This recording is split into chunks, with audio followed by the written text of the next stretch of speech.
As a single mom, I was making $50,000 a year. The first one I bought was like $33,000, like super cheap. I think I did have a little minimal positive cash flow, maybe a couple $100 a month. So I made some money. It was more the long game. Greetings, wealth builders. Welcome to Get Diversified, your go-to podcast for all things real estate investments. I'm Jacqueline. Melvin Landry. We're thrilled to embark on this wealth building journey with you. Imagine this. What if your investments not only secure your future, but also unlock a life of financial freedom? That's what we're diving into on this show. Apartment buildings, storage facilities, mobile home parks, the whole shebang. But here's the kicker. It's not just about investing. It's about crafting a legacy, building memories with your loved ones, and seizing every moment. Time is the currency of life. And let's be real, none of us wants to waste. We've got the insights, experience, and dash of excitement to spice up your investing game. Plus, we'll throw in some real-life stories that'll make you see the potential in every brick and mortar. Subscribe, buckle up, and get ready to turn your investments into the ticket to financial freedom. Together, we're not just building wealth, we're building the community of savvy investors. Let's get diversified. Good morning, everybody, and welcome to Get Diversified. I'm your host today, Jacqueline Landry, in case this is the first time that you're tuning in.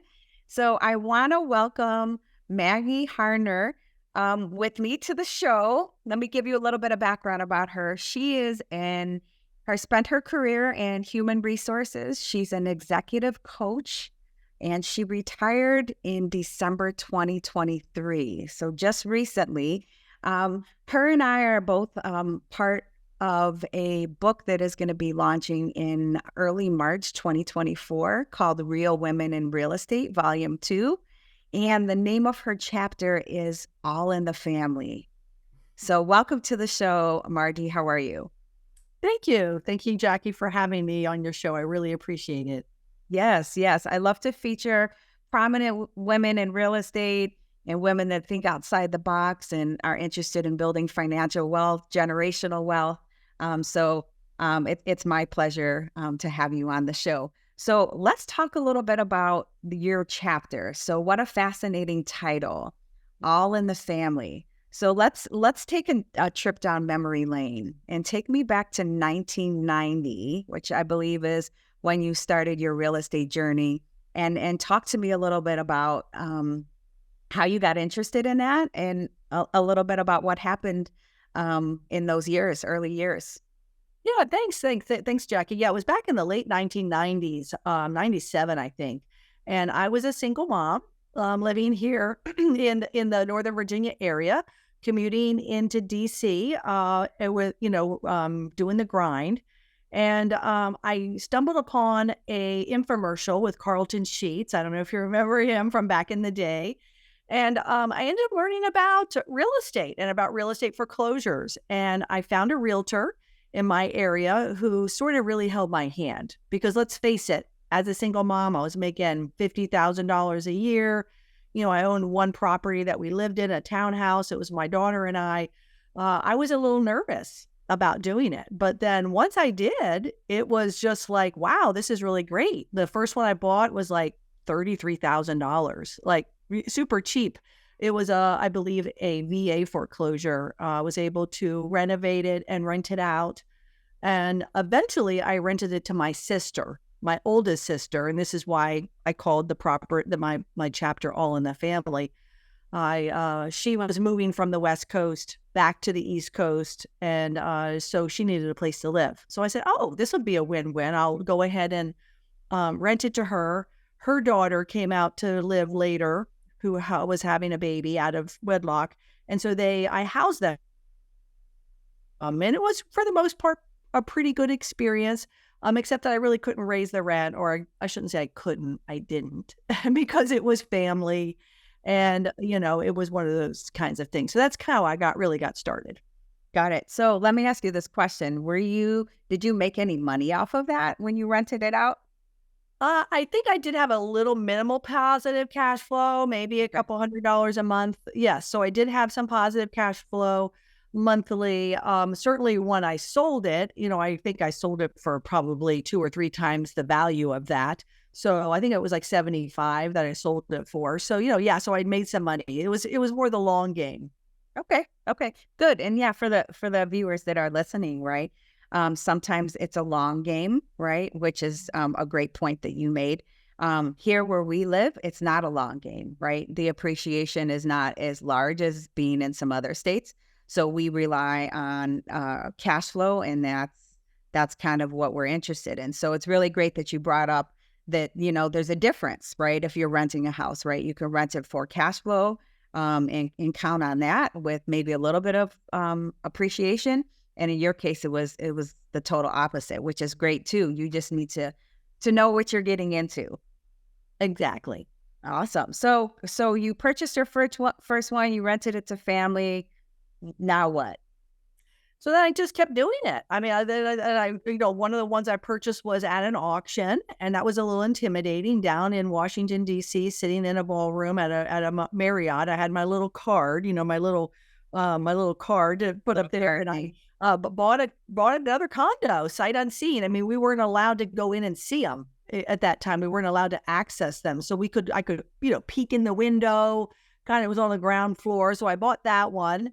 Kind of did the same thing. I rented it to a Section 8 mom, which made me feel good because, again, I was a single mom. I was fortunate enough to have a job. And then when I sold that one, I rolled it into a property in Ocean City, Maryland, which was a dream of mine, was to always have a place at the beach. And around that time, my dad had passed away. And so I asked my mom, did she want to go in on it with me? Because it seemed a little bit like, gosh, can I really do this by myself? Again, I already had these other properties.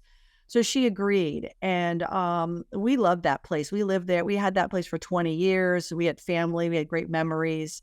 And then my sister, the one I mentioned to you before that used to live in my first property, she wanted to move to Ocean City, so she moved in there. This was like probably not right away because we did it, we rented it out seasonally for a while, but then we rented it to her year round. And so it was a win-win because we had a year-round renter, but we rented it to her, like we had like a negative cash flow. We didn't even have enough to cover the mortgage because she was working as a waitress. So of course my mom is like, well, let's help her out. Let's not charge her this much. Plus our thought was we get to go too. We could go and stay in the other room there and use the place while she also lived there. So I always had a loss, but that helped offset the gain, I guess, if you have to look at some kind of silver lining in this. And then it became very stressful because then again, we didn't raise the rent. Around COVID 2020, it became clear that this building was a 5-story stucco concrete building, on the ocean side, not ocean front, but you had a good view of the ocean, but not ocean front, ocean side. It was crumbling. It was deteriorating. And I said, we got to get, we got to get out of here. And we couldn't because she didn't have any other place to go. So long story short, my mom passed away. After she passed away, I could then be the bad guy and say, look, we're going to sell this place. And thank God I did, because everyone in that building, every owner got hit with a $50,000 special assessment to fix the structural problems in the building. So I was able to miss that, but and I still feel to this day, and hopefully my family won't see this podcast, to this day, is that there's some tension there. And I guess it's one of those things to, and in the book, I didn't plan on buying real estate to help my family, but that's sort of how it happened.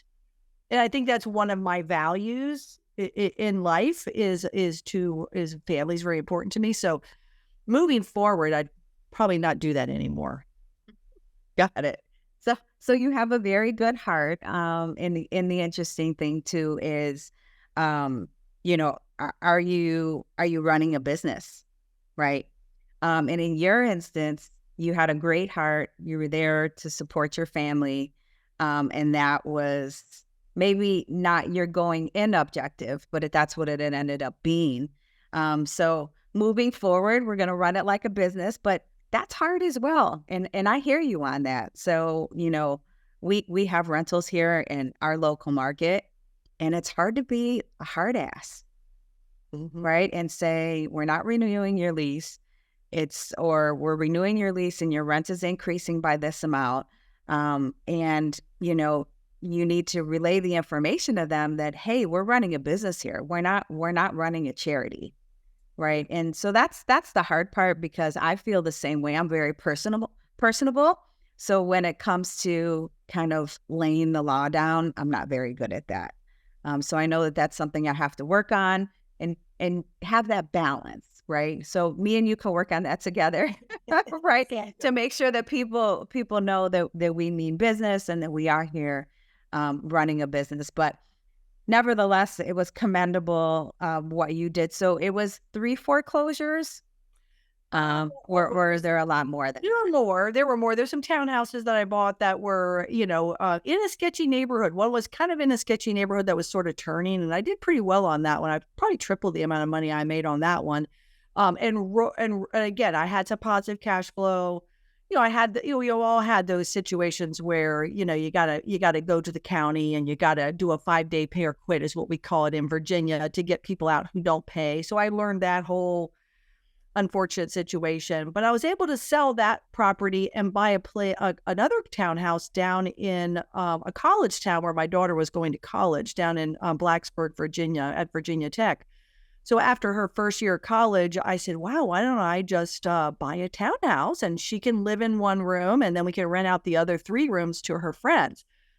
Overall, that went really well, except you know how girls are, girls in college, and there's fighting, and stuff there. That drama happened. But again, the girls weren't paying me. The parents were. So that was good. The parents were sending me the checks every month.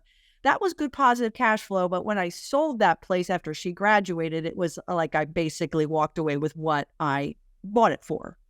Okay.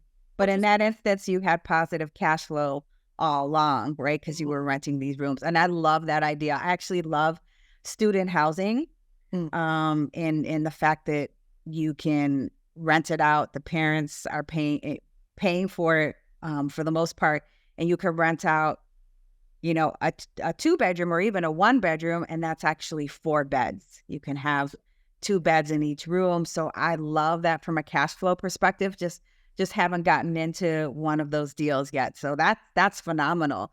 So we talked a little bit about the stressful points, right? So dealing with family members not feeling like you can raise the rent or tell them that it's time to go. What were some more stressful points that you want to share with the audience?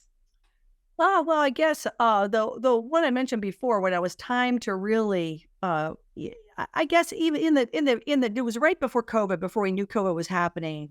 My mother and I agreed we needed to sell this property, this one in Ocean City, even though my sister had to find a place to live. She was working as a waitress. She didn't have a lot of money.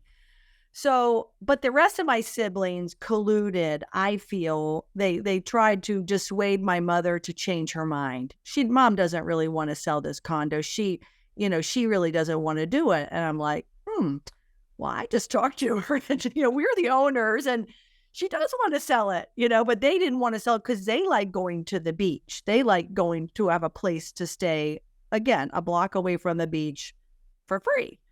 So, the other, so it was like kind of a family thing where I still to this day feel a little bit of dissonance with some of my siblings. It's gotten better because my sister did land on her feet. She moved back out west, and she's out taking care of her grandson. So she's happy to be out there. But the timing was stressful. That was very stressful. I think that was more stressful. Down in Virginia Tech, that wasn't so bad because they were girls. I think if it were been boys, I would be very, I shouldn't be generalizing, but boys can trash the house. My daughter's like OCD clean, so she made sure everything was clean. It wasn't. College kids can create damage in places. So luckily I didn't have that. So it was just mainly the family dynamics. And again, I didn't go into it like, wow, this is going to be a business. It just kind of happened. And then, as you said, I had a big heart. I was helping people along the way. In moving forward, it will be more about, I guess, more or less a business. Yeah.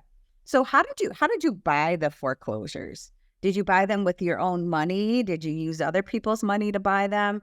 That's my first question. And then the second question is, my guess is the foreclosures that you bought were foreclosed for a reason, because they were neglected, because they needed work. So how did you deal with the rehab aspect of it? Yeah, being a single mom, right, and a female that probably knows very little about the rehab industry. Yeah, exactly. I mean, I was very nervous about doing this, but my realtor was saying, "Hey, you can do this." I mean, again, I had to use my own money. Okay. So again, I think I was in a car accident around the time I think that's when I was watching those Carlton Sheet infomercials.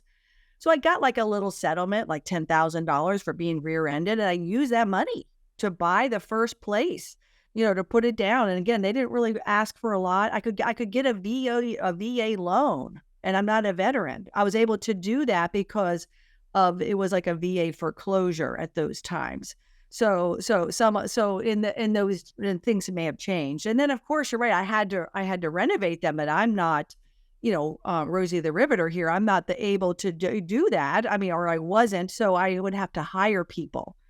So I would have to think about, and again, some places I couldn't get in. So it was a chance. Other ones I could go in and say, wow, it needs carpet, it needs painting, it might need a new stove or a dishwasher.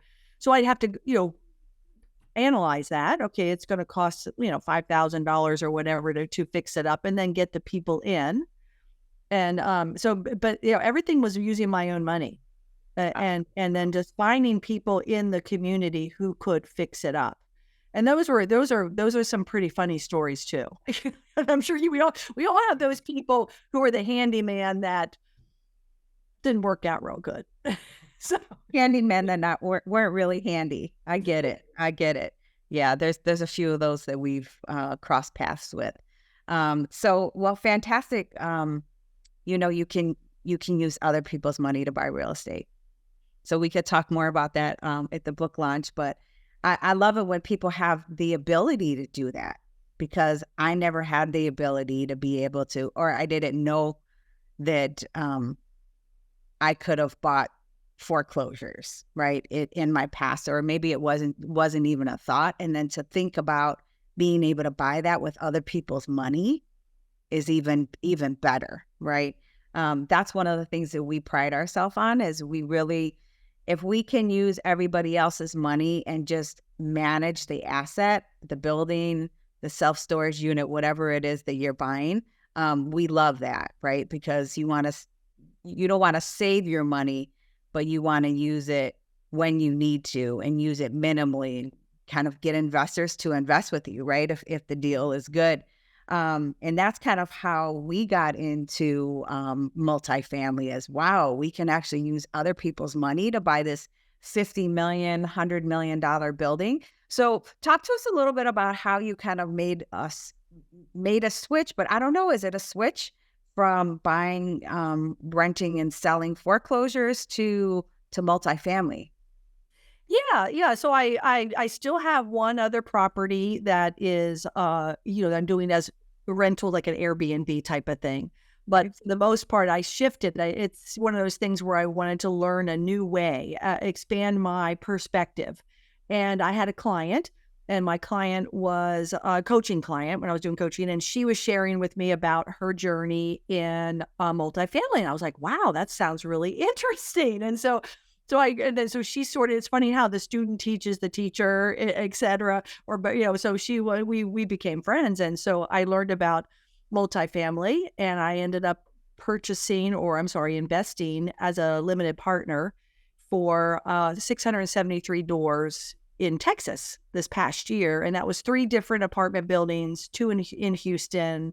Yeah. And 1 in Austin. And so that was a little scary, but again, I used 401k money, which was great. So I could, I had to learn how to transfer that into a self-directed IRA and learn all of that.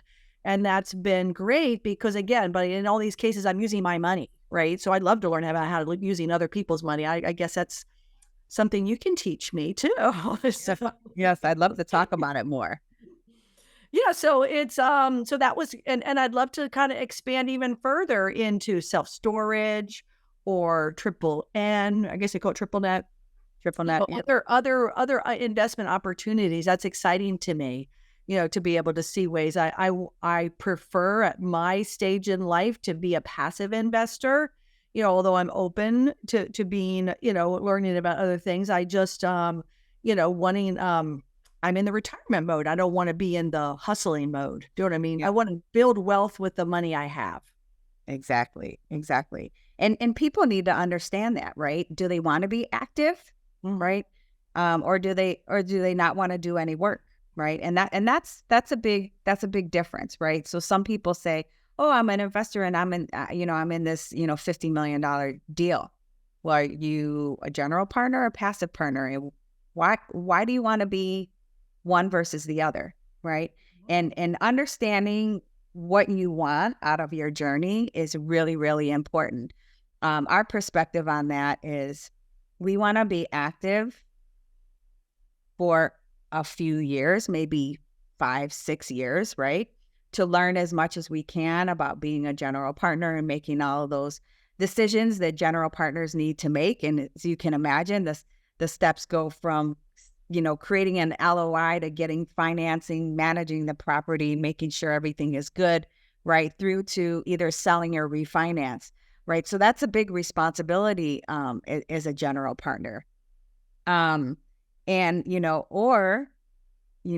would you just rather passively invest and trust the team that's actually managing the actual asset?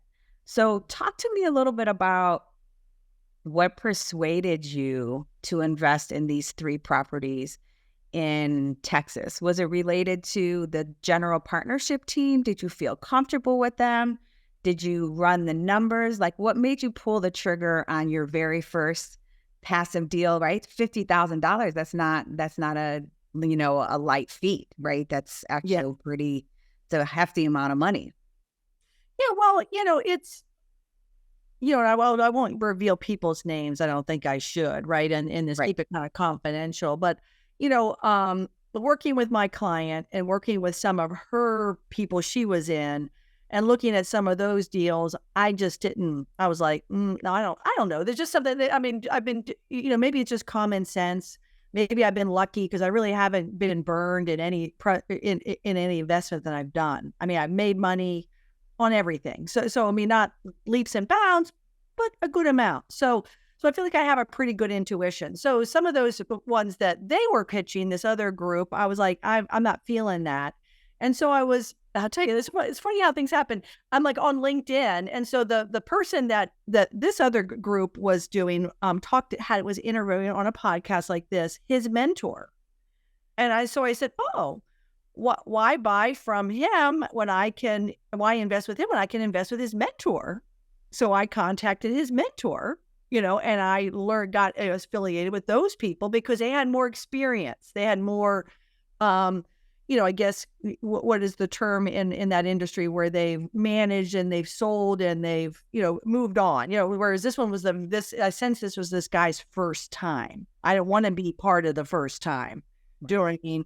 Right. So it's someone who's had some track record, I guess is the way to say it. So I contacted that person. He showed me a few deals. I ended up investing in that. Just never even, I really wanted to get on a plane. I said, I got to get on a plane and I got to go look at these buildings because I've always seen it, touched it, felt it, but I didn't. And I'm hoping that's okay, but I didn't, go there and go to Houston and didn't drive to Austin to see these buildings, but for the most part, I trust this team. Again, they have a track record and, it's just started as a 5-year investment. So, I'm hoping to double my money in 5 years. So, if I get the $100,000, which I'm hoping in 5 years, that to me is worth the passive investing because I have other things I want to do in my retirement, other things that are not related to real estate. Yep. Fantastic. And audience, if you're listening, the one thing that you need to get out of this podcast is you need to trust the team, right? So Margie didn't know everything there is to know about multifamily, but she had this gut in her stomach that said, hey, I really like what this team is doing. I like their experience level. And after all of that, you need to trust your gut. So I actually wrote about that in my chapter of Rewire too. It's all about the lessons that I've learned in the past 18 months of real estate and how to trust your general partners, right? And at the end of the day, it comes down to your gut, right? The numbers matter. Everybody's going to bring you a little bit of a difference a little bit of different numbers if they're bringing a deal, right? But they're not going to really sway too much from the norm that we're seeing in 2024, right? So at the end of the day, there needs to be some differentiating factors, and the gut, man, don't ignore that for sure. So, wow, Maggie, this has been amazing. How can the audience find you if they want to talk more about your real estate journey and where you're headed? The best place to reach me is on email. I'm on Instagram. I'm also on Facebook and LinkedIn. But you can find me LinkedIn because I have a lot of followers there. So it's Margie Hamner, Margie Hamner. Also Facebook, also email margie@starfishconsulting.net. That's my current business that I'm segueing out of. So I still have that email. Fantastic. Well, Margie, I appreciate your time. I love your journey, and I can't wait to meet you in person in a few weeks down in Dallas, Texas for the book launch. And for those of you that are watching, make sure you go out and purchase the book. It will be on Amazon. It's called Rewire Volume 2, and we both have chapters in there. So thank you, Margie, for everything, and we'll see each other soon. Thanks. I look forward to meeting you in Dallas. Fantastic. Have a great day. Jacqueline and Melvin, thank you so much for taking time out of your busy day to listen to this episode of Get Diversified. Please make sure to subscribe to our podcast so you don't miss out on future episodes. Finally, stop by our website and follow us on social media. Ciao for now. Make it a great day, and we'll see you next time. And remember, get diversified.